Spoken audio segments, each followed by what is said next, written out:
What's going on, everybody? Welcome back to episode 19 of Bound to Improve. My name is Landon Eller. And I'm Chris Pound. And the book that we decided to read this week was As Many Reps as Possible by Jason Khalipa. Like we said in the last episode, we didn't have any implementation from The Big Short, so we'll kind of go right into this one. Yeah, so how this was kind of structured is he came up with something called the As Many Reps as Possible mentality. Yep.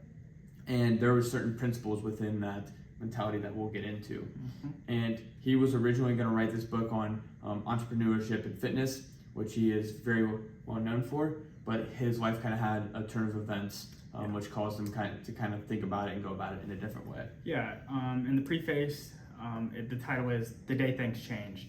And the introduction of the story is him and his wife were given some very unfortunate news about their daughter, who sadly was diagnosed with leukemia.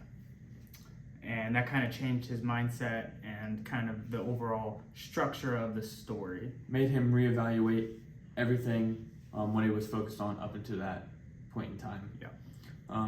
So then, moving right into chapter 1 here is a set of tools to set you free.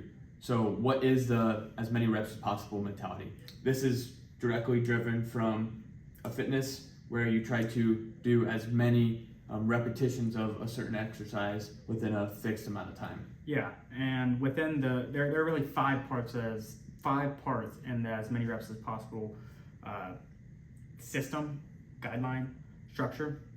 The first one is know your why. The second one is focus on what you control, and then work as hard as you can, shift gears, and then reevaluate. And we'll really hit on each one of these chapters is individually structured around one of those main parts. principles. Yeah. So you good to move right into knowing your why? Yeah. So the cornerstone and the foundation of this as many reps as possible mentality is knowing your why. If you don't know why you're doing what you're doing, there's nothing behind it. You can work as hard as you can, but ultimately it's going to fizzle out because your why is your strength when you just can't go anymore. That's what your why is there for, to kind of pick you back up and move you forward again. Yeah, and Jason goes on to say, whatever you decide to do it like a mission, right? Go as hard as you can at that one thing. And then later on in the book, it talks about shifting gears, and we'll kind of get into that. But when your mind is solely focused on one thing at a time, and then you try to shift gears when you're not really quite ready to do that, your mind is out of balance, your body's out of balance, and so it'll kind of affect other things that you weren't really trying to affect in the first place. Yeah. So how do you do this? We read a book by Simon Sinek. Yep. Start with why. Yep. That's a great episode to go out and check in. A lot of these points kind of Go balance. hand in hand. Go hand in hand with this. So the first step is to be self-aware that you need a why. If you're not aware that this is an important driver in your life, then you would just kind of wander aimlessly throughout it. Yeah, the process of finding your why is one of reflection and learning to understand the bigger picture. Ultimately, your why and your core values need to align and sync with one another. Yeah, and you should have a couple of core values, and they should be, like Chris said, directly in sync with your why. Yeah. So when you're developing your why, you need to first look like, who am I? What do I believe in? And then interweave that with your why statement. Yeah, passion without action is just wishful thinking. You gotta put into your thoughts into actions. Otherwise, they're just always gonna remain thoughts, and you will never be actually able to kind of succeed in what you want to succeed in if you're not doing the actionable things in order to accomplish your dreams. And you actually have to think about it. Yeah. It just can't be some surface level statement that you make. No. Like, I want to make a lot of money. How? Why? That's not going to get you to where you want to go. It has to be powerful enough where it can change everything and anything about your life in that instance. And this never ends. So when you're going through life, your why is going to change throughout your life. Whatever Yeah. stage you're in at that time is going to have a different why, and that's okay. But once we get to that last principle in this framework, then we'll see how that kind of comes full circle. Yeah, your why can be power enough to change absolutely everything and anything about your life, as long as you're willing to put in the time and effort and work hard. Moving on to chapter 3, next level focus. Yeah, so once you understand where you're going, you need to be laser focused on getting there. But I guess kind of to add on to that point, always stay in the moment. Otherwise, you're going to miss out on things that you're really not keen to. Like the example that he had in here was his wife and his daughter or his son were going on a walk, and he had a million different things going through his head, and his wife was trying to talk to him about something, and at some point the walk stopped, and he realized I didn't hear a word that she was saying or the emotion that she was trying to convey to me, because I am so out of the moment right now. And that's when he decided, if I'm going to do something, I have to focus on that thing. So family time is only family time. Working out is only working out. Business is only business. And just being able to kind of to categorize what you're doing throughout the day will ultimately help you stay in balance in life. And I think that feeds into the next one, a lot of it. But something I'll add here about the focus part of it, you have to be able to focus on each individual task and control what you can control. So if you focus on that stuff that's out of your reach, out of your control, then this is going to cause a lot of imbalances. And yeah, he really focuses on the fact that control the things that you can control. Otherwise, you'll never be able to do anything, essentially, because your mind is going to be preoccupied with things that you have no control over at all. And so, like I said before, it's all about staying in the moment. Yeah, I thought one of the coolest exercises that he prescribed in this book is he had a coach, and he told him to draw 2 circles on a blank piece of paper, one labeled out of your control and one labeled in your control.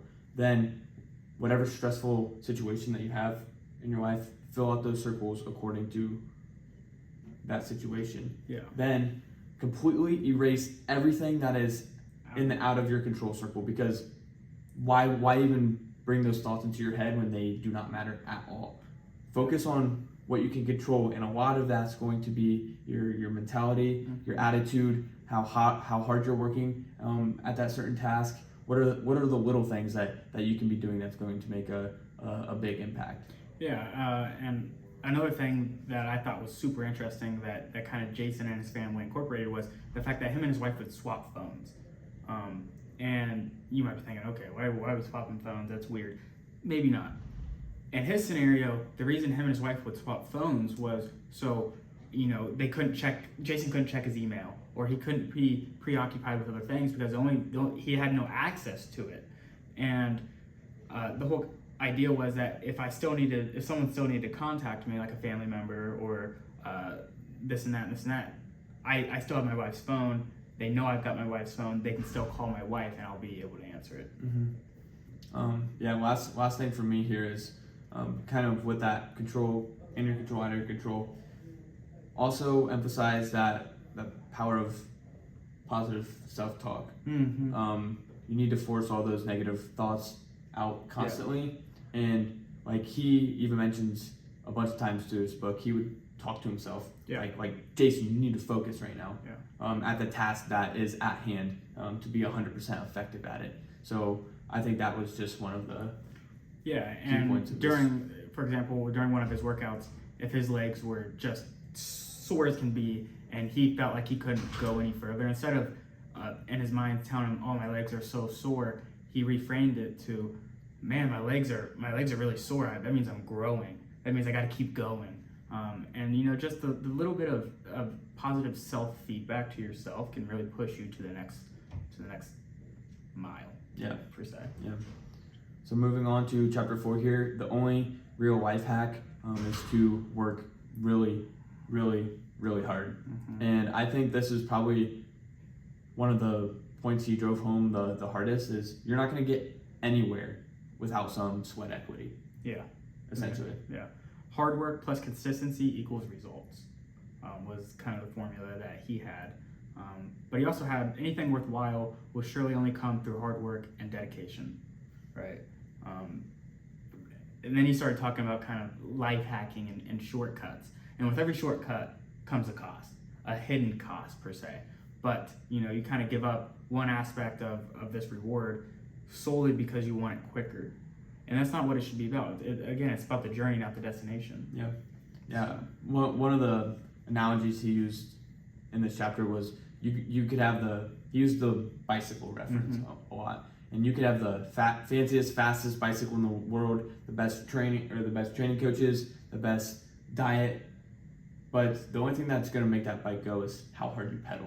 Yeah. And that directly corresponds to you yourself. The only thing that's going to get you anywhere, like you yourself on the bike, the only thing that's going to get you anywhere is how hard you pedal yourself to push you to that next level. Yeah, and so the question is, what does working hard mean, or what does it look like? In Jason's definition, it says, working hard means pushing past your comfort zone and systematically testing your limits, right? Without methodically testing, where you are today and where you want to be tomorrow, you'll never truly know where you're at, regardless. It's kind of like taking progress pictures in the gym. Where'd you start? Where do you want to be? And I also like the aspect of the mentorships that he had within the book, whether it was his first job working at the gym, where the owner or the sales guy, he was able to fully focus on what these people were trying to teach him and trying to incorporate it into his own life. And that's what he did, and that's what kind of what made him super successful in that aspect. Yeah, and I like what you said about the working really hard is, will you repeat that definition that you said his? Working hard means pushing past your comfort zone and systematically testing your limits. Yeah, so it wasn't going to extreme failure. No. There was a differentiating factor between doing what Chris said and working yourself to absolute zero. Yeah, and to an extent, it's not very beneficial to constantly be doing, pushing yourself past your very bottom line, your limit. But testing your limit is periodically it can be a really, really beneficial thing for you. Yeah. Anything else to? Yeah, you can't just stop when it gets hard. Throughout life, you're always going to be faced with adversity, such as Jason has, and you kind of have to really tone in on what's important to you right now, your why, right? His why changed, and he talked about that in the preface. His why originally was he wanted to be the best competitor he could be, the best business person he could be. Well, when his daughter was diagnosed with leukemia, his whole mindset, his whole why changed. But it was weird because he mentioned that his wife, as soon as they found out about the diagnosis, she automatically was able to kind of go into, I don't want to say adapting the new why of doing whatever it is. Yeah, and that's where the reevaluation comes into place. Yeah, and something that up until that point in his time, so like you said, he wanted to be a successful businessman, the fittest man in the world, and a great family man. Then when his daughter had that diagnosis, he switched his entire mindset, his entire why, to focus everything on beating that thing. That was his new why. So that was his 100% focus. He took he stopped performing in the games. Yeah. And he stepped away from the business. He gave the temporary ownership to the CFO. Yeah. And he was reading books. He was going to seminars, lectures, spending time with his daughter, and that's where that focus came in. And he worked hard, as hard as he possibly can, at doing everything in his power to beat that diagnosis of his daughter. Absolutely. And then going on to chapter 5 here, the art of shifting gears, right? If you want to succeed, you need to analyze, prioritize, and execute. So here's what I think you were getting at in the prior chapter, where you're talking about compartmentalize your day. Yeah. So you can only focus on one thing at a time. The human brain has a hard time multitasking effectively. I think it's impossible, isn't it? I don't think you're. I think it's I just think really. I think it's just really quick at changing Yeah, paces. that's changing, why I kind of like Yeah. multitasking Yeah. effectively. Mm-hmm.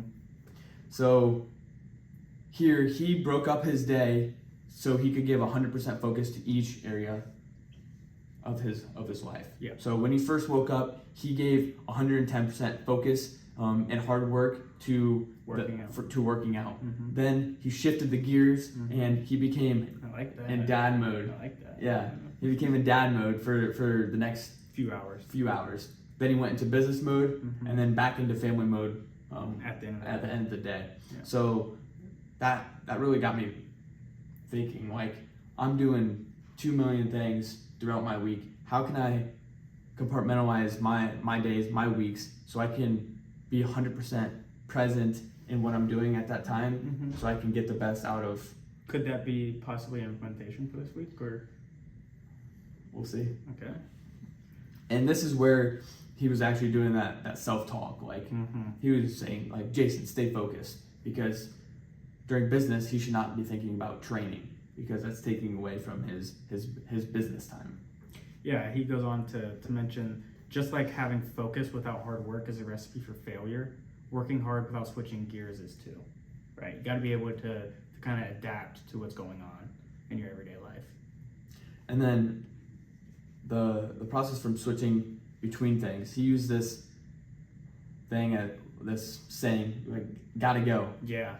Like, So- yeah, that was a good point. And he just, what that meant is you had to hustle harder. So this could be between switching tasks or between switching different movements in your workout. Mm-hmm. But if you're making up that time, or you gotta go, like, you gotta go get that next task, get that next rep in, get that next set in, Yes. and that's ultimately gonna, those little small increments where you're pushing that envelope a little bit is ultimately going to pay dividends in the long run. And in the first chapter, he mentions that you must act quickly, but maintain control of the situation as well, which is important to add, I felt. And I guess with compartmentalizing your time here, something that was really cool that I never thought of before is, why not try to gamify every action of your day and time it and do it effectively. So next time you have to clean your apartment, clean your house, why not time it to see if every time after that you can't improve on that time. Mm-hmm. Then your time should, in theory, shrink, which is going to open up time for you to do homework, leisure, read, Exactly. etc. Moving on to chapter 6 here, moments of reevaluation. Timely reevaluations keep you focused on what really matters and cut away the things that don't matter.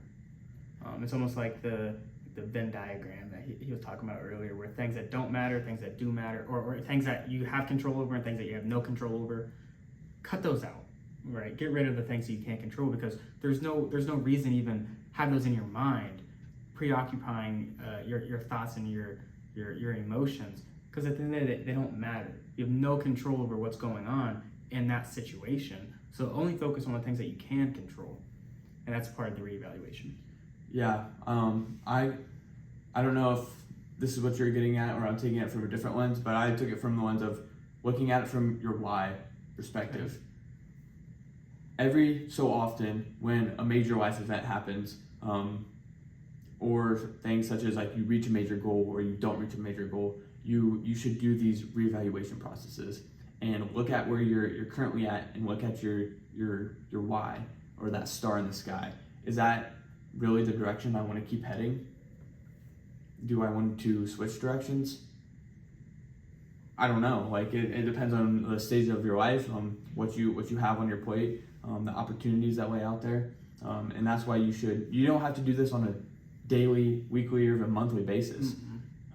But he says that when certain life events happen, then you should really focus on reevaluating your why. Yeah, something I want to kind of talk to Landon about is, he mentioned in his book that nobody is the same person they were 5 years ago. They had to go through some sort of reevaluation. And it's just kind of crazy to think about, where were we 5 years ago? We were 16 years old, right? Think about that. We were sophomores in high school. What were we doing that today we look back on, it's like, oh man, like, you kind of miss those moments, right? But in the moment, it felt amazing. So when you're looking back on it, it's like, man, I miss those type of things, It's like reminiscing on the good old days.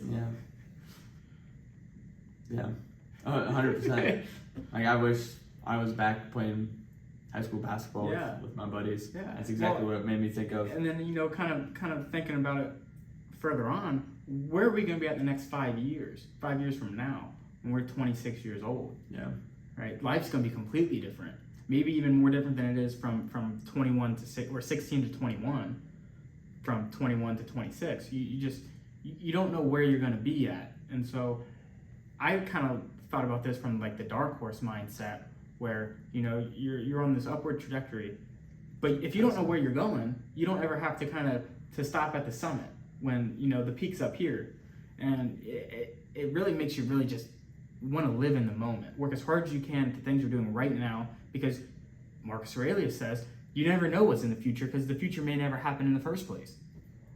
No, that was good. That's exactly it's exactly a way to tie in everything that we read. And something that was in the book that I feel like piggybacks right off of that is life has a flow of its own, and we need to flow with it. Yeah. That's I think it's time to move on to the next chapter. Living the as many reps as possible mentality. When you think you're working hard, work harder. You can always work harder. You can always work harder. Otherwise, you're just giving yourself an excuse to quit early on yourself. And when you're quitting, not only are you quitting on yourself, but you're quitting on the people who look up to you or relying on you. And it's just not a good feeling. Yeah. The only thing I have here, this was kind of a summary chapter, kind of recapping the book, and he kind of poses a question like, you want greatness? Then work dang hard at it. And when you think you are working hard, work even harder. Yeah, I also want to add one more point to this chapter. In the spring of 2018, his daughter was pronounced cancer-free.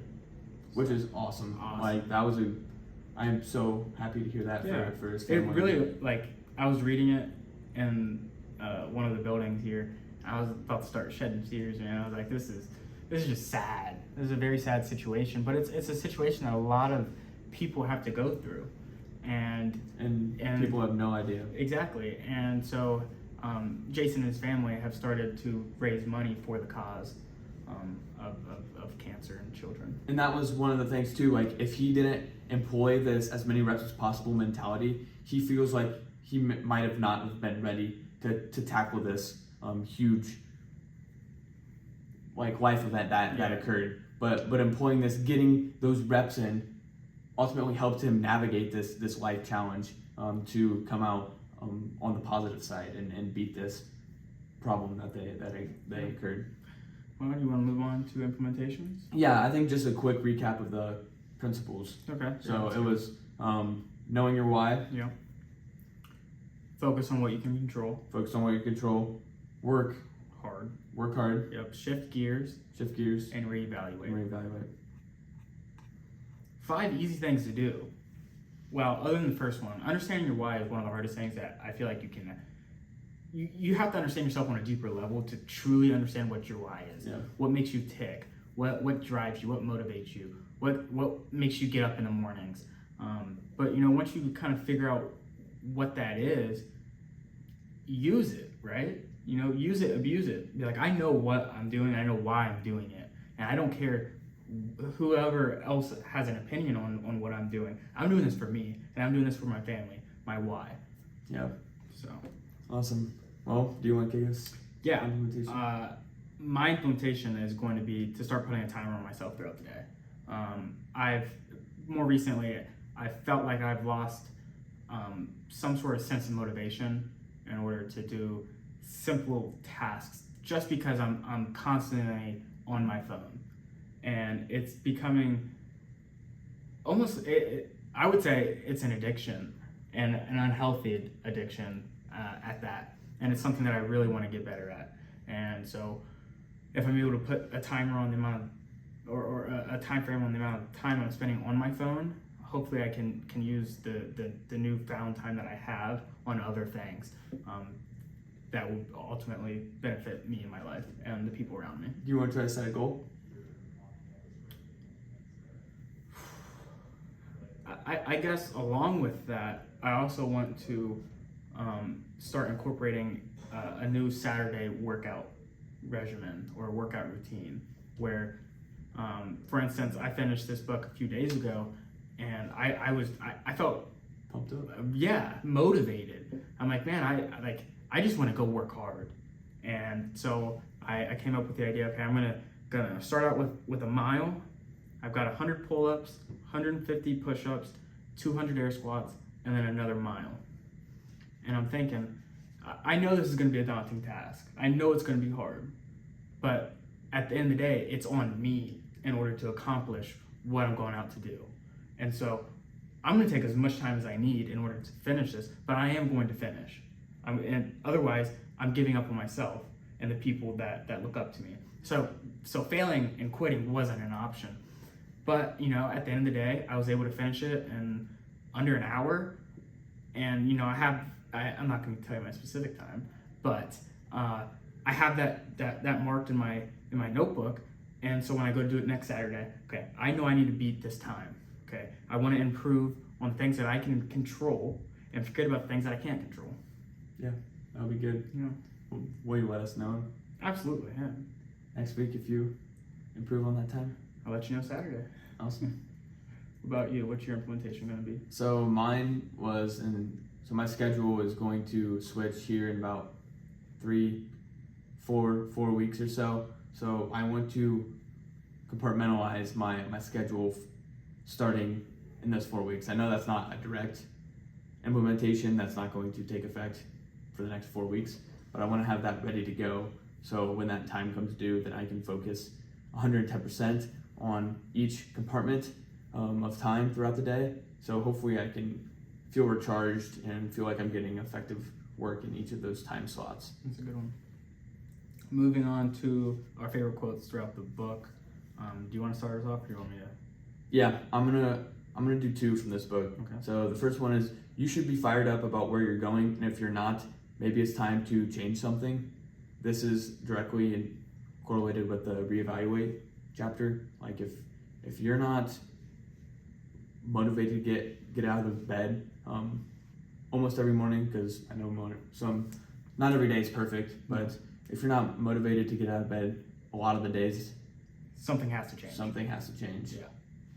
My second one here is, having a drive to work hard and create your own version of success is critical, but your goals and drive shouldn't overshadow your appreciation for the good things right in front of you. Just slow down a little bit, because we all have no idea how good we have it. Mm-hmm. So just the little things, just being able to talk about this book is something that may be a task that we don't want to do every week, but we do it anyway. We do it anyways, and I know we both appreciate the chance to come in here and talk about what we learned and hopefully convey something. Yeah. For me, one of them is, it isn't easy to admit there are things outside your control, but we need to do it anyway. Personally, I find myself constantly in my own head, thinking about things that really don't truly affect me. And even if they do, if I have zero control over those things, why am I thinking about it in the first place? And so that one really resonated with me. And then my last one here is, if you truly work hard and you truly show up every day and make your best efforts, you will achieve results. It's like going to the gym, right? You go to the gym for a week, you're not going to see much of a change. Go for the gym for 2 weeks, okay? Maybe start to feel better mentally, physically, emotionally. You go for a month straight, okay, now I'm starting to see some physical changes. You go for 6 months straight, okay, that's the transformation. You go for a year straight, you're a completely different person than you were a year ago. And that brings me back to the whole idea of where I was 5 years ago compared to today, and where I'll be at 5 years from today. It's just really mind-blowing to kind of think about it from that perspective. Awesome. Yeah, once again, go check out as many reps as possible. This was my favorite book that I've read so far this year. And we've read 18 different books so far. So no, because Oh, one was that. Yeah, Good that good one, call. yeah. Good call. But yeah, I highly recommend this book to anybody. Whether you're lacking motivation or just a sense of We want a different perspective on how Yeah. to look at life. exactly. Yeah. Awesome. Yeah. Thank you guys so much for tuning in. Make sure you follow our socials. Yeah, Bound to Improve on Instagram and TikTok, YouTube, Spotify, and Apple Podcasts. Thanks for tuning in. We'll see you next week.